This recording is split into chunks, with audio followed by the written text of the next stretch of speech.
Hi everyone, in front of me I've got a VIVO V50e and let me share with you how to activate automatic system updates on this device.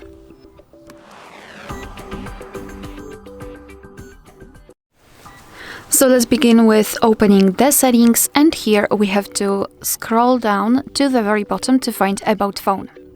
Now let's scroll down again, enter software information and localize build number. Now all you have to do is to keep tapping on it until you'll see the information that you're in the developer mode. Then we can go back to the general list of the settings and enter system management. So here we've got the developer options, let's enter, and now all we have to do is to scroll down to find this option, automatic system updates. Simply tap on the switcher to turn it on, and from now on your device is allowed to apply the updates whenever it will be restarted.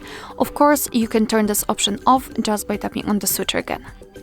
Alright, so that will be all. Thank you so much for watching. Please hit the subscribe button and leave the thumbs up.